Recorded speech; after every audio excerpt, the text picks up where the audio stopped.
Okay, now here's the thing. The S23 FE is on sale. FE and sales.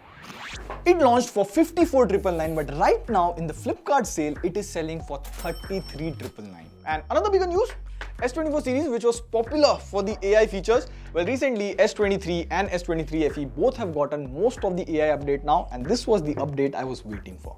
Because now S23 is also at discount at 44,999, and I'm using the S24 as my primary device since launch, and we have been using the S23 and S23 FE for quite some time now. So the question that has to be asked is, what are the differences in AI features? Should you buy the S23 FE at discount, or you should spend more and get the S23 rather? Well, we'll answer all of that question. This is a fun video. Let's go. Now, before we get to the camera, performance and AI, we have already covered the S23 FE in a previous video, but in case you missed it, this year the S23 FE gets a glass back, but mostly your hands touch the frame, which is also metal with a matte finish. Also, like the other Samsung phones, it has the signature Galaxy design. Now it weighs around 209 grams, and usually FE series are more compact. Like see the S21 FE and S23 FE side by side, the S23 FE is more of a bigger device. However, it does feel light in the hand when using it. Coming on the front, you get a 120Hz AMOLED display which has kinda thick bezels that you notice initially, but after a few days it doesn't bother much. Also, you get Corning Gorilla Glass 5 protection on the front. All in all, if you put this display beside any 40 to 50,000 phone, it stands on par. Now coming to the most interesting part, Galaxy AI.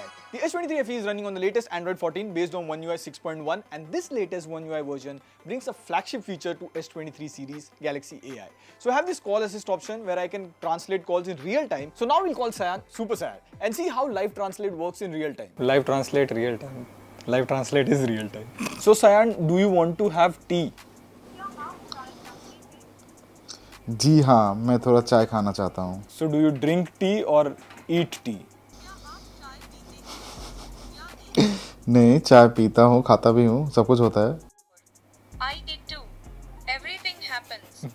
And whenever I'm watching a reel, I see this amazing gadget. I just do this circle to search and then tada, I can open the Amazon page of the gadget. Also, if you come across text in English or another language, I can just tap on the bottom pill, tap on the translate icon, boom, done. Also, there is AI on the keyboard as well. And suppose I want to write an email about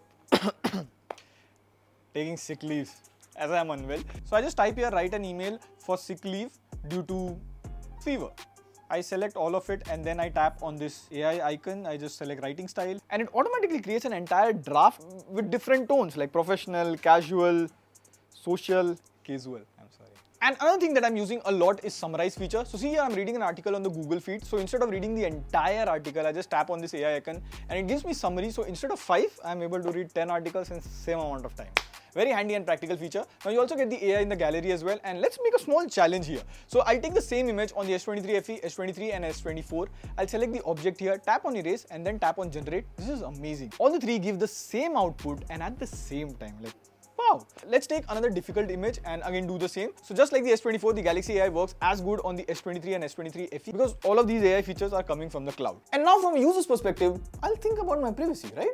Well, there is an option called process data only on device, and this ensures that all the data is processed on the phone itself. This is a nice option, but do note that Magic Editor and keyboard tone suggestion won't work after you turn this on.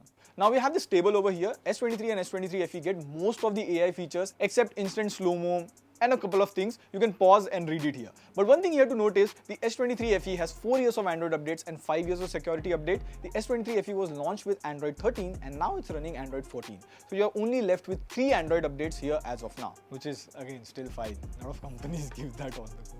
Now the biggest question with the S23 FE is Exynos. What about the performance? So in terms of performance, you get these specs. Usually the FE series is known to have last year's flagship processor. We ran AnTuTu benchmark app, which gives an overall score to the phone.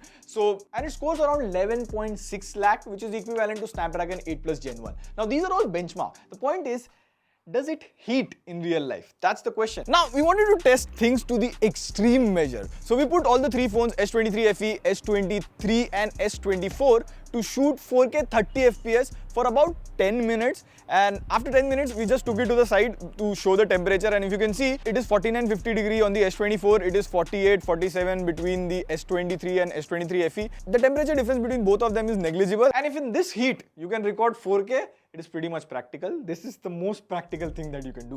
And then we took some popular games to check the game settings. In games like BGMI, you can go 60 FPS at smooth graphics or ultra FPS at HDR graphics. In COD, you can play at high graphics at 60 FPS. We also played for about 15 to 20 minutes to see the heat, and it was fine. There wasn't any issues at all, and the gameplay was also smooth. Now, this is a typical Samsung camera setup. You get a main camera, ultra wide angle camera, and a 3x telephoto camera. And overall, it is the typical Samsung photos. The HDR in photos are pretty good. That's Samsung camera processing.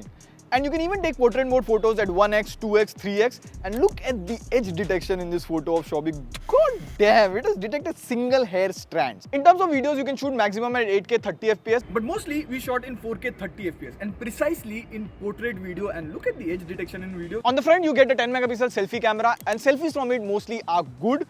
Also, you can do 4K 60 FPS on the front camera. So in camera overall, if it is not the best, it is one of the best camera under 40,000 rupees. So what's the conclusion here? How does the people's favorite S23 FE stands up? So on Flipkart sale, there's a discount of 20,000. No card offers, nothing. So when the price falls by so much, the S23 FE automatically becomes a good deal. If you can even exchange a smartphone and get the price down under 30,000 for the camera, software, AI features, the S23 FE is a great deal. And I would also recommend that if your budget is around 45 to 50,000, then the S23 at that price point is the most underrated smartphone deal currently. On that note, this is Bleak signing off. See you in the next video.